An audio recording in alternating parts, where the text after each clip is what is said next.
Alhamdulillahi Rabbil Alamin, wa salatu wa salamu ala Rasulillah, wa ala alihi wa sahabatihi wa man tabi'a hudah. Assalamu alaikum wa rahmatullahi wa barakatuh. Marhaban bikum. Bienvenue à toutes et à tous dans ce nouvel épisode de la sira de notre noble prophète Mohammed sallallahu alayhi wa sallam. Peu après la bataille d'Al-Ahzab, le prophète alayhi salatu wa sallam se vit en rêve en train d'accomplir la Umrah, le petit pèlerinage avec ses compagnons.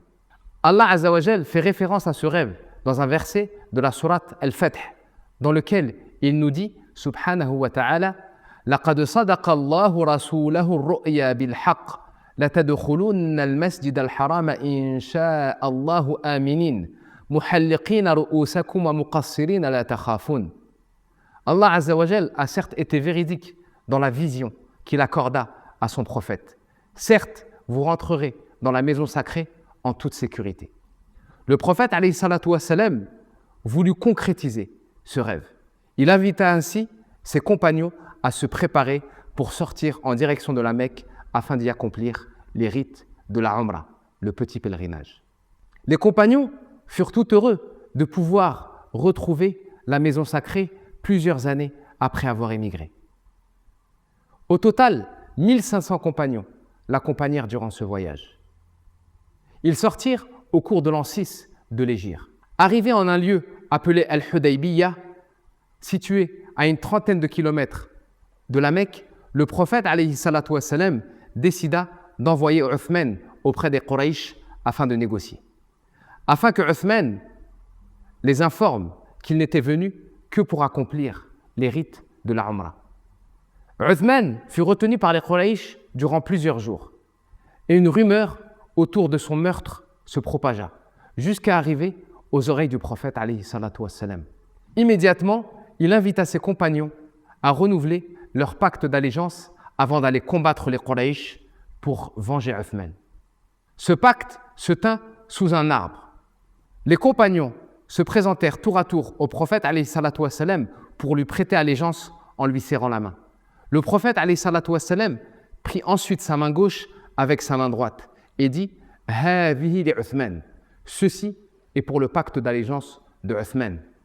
Allah Azza wa Jal fait d'ailleurs référence à ce pacte dans un verset de la sourate Al-Fath. Allah nous dit subhanahu wa ta'ala لَقَدْ رَضِيَ اللَّهُ عَنِ الْمُؤْمِنِينَ إِذْ يُبَايِعُونَكَ تَحْتَ الشَّجَرَةِ.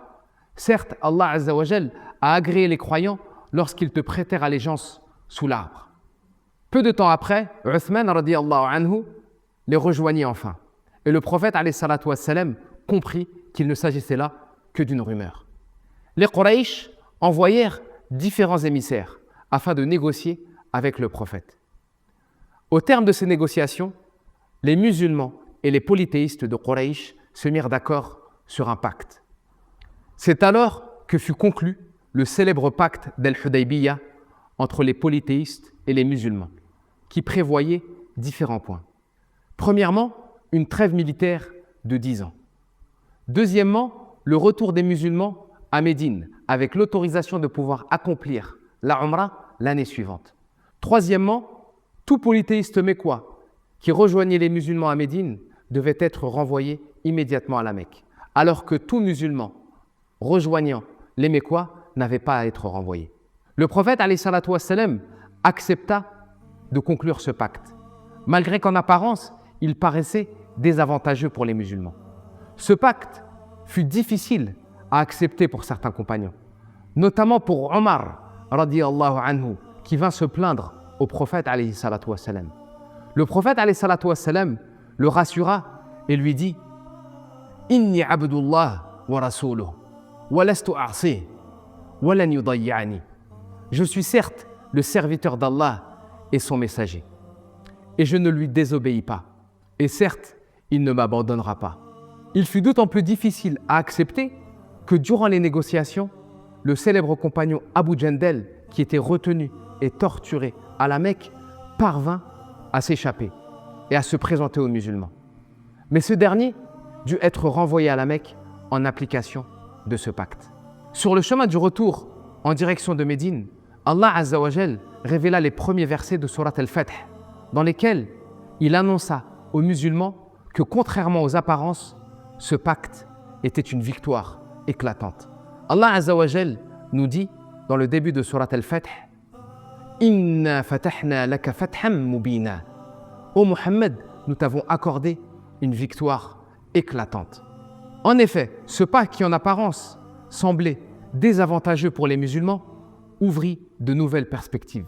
Le prophète alayhi salatu wassalam profita de cette trêve militaire pour appeler les empereurs et rois de la région à l'islam.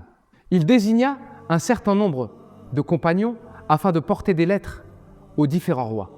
Au Négus, le roi d'Abyssinie, à Qaysar, l'empereur byzantin, à Kisra, l'empereur de Perse, au roi d'Égypte, Al-Muqawqis, ainsi qu'à certains gouverneurs de la péninsule arabique. Ces gouverneurs et ces rois eurent des réactions différentes. Certains d'entre eux acceptèrent de se convertir, comme ce fut le cas du Najashi, le roi d'Abyssinie, et des gouverneurs d'Al-Bahreïn et d'Oman. D'autres refusèrent de se convertir, mais répondirent au prophète alayhi salatu wassalam avec respect et considération, comme ce fut le cas d'Al-Muqawqis, le roi d'Égypte, et d'Héraclius, l'empereur byzantin. Enfin, certains réagirent très mal, comme ce fut le cas de Kisra, l'empereur de Perse. Ce dernier déchira la lettre que le prophète alayhi salatu wassalam lui avait envoyée et dit « Comment ce Mohammed ose-t-il écrire son nom avant le mien alors qu'il est mon esclave ?» Lorsque le prophète Mohammed sallallahu alayhi wa sallam fut informé de son acte, il invoqua et dit « Mazzaqallahu mulkah » qu'Allah détruise son royaume. Effectivement, peu de temps après, Kisra fut assassiné par son fils, qui prit le pouvoir à sa place. C'est ainsi que par la cause de ce pacte, le prophète alayhi salatu wassalam put transmettre le message de l'islam à l'extérieur de la péninsule arabique.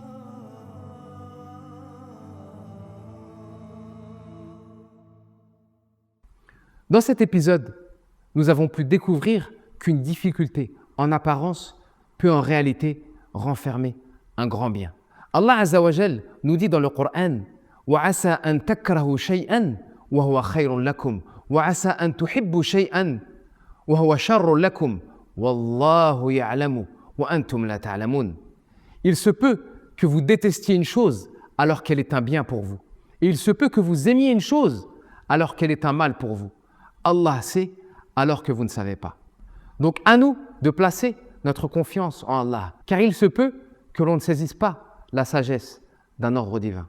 La plupart des sagesses que renferment les ordres de notre Seigneur sont apparentes. Mais il peut arriver parfois qu'une de ces sagesses soit plus subtile et qu'elle échappe à la plupart d'entre nous.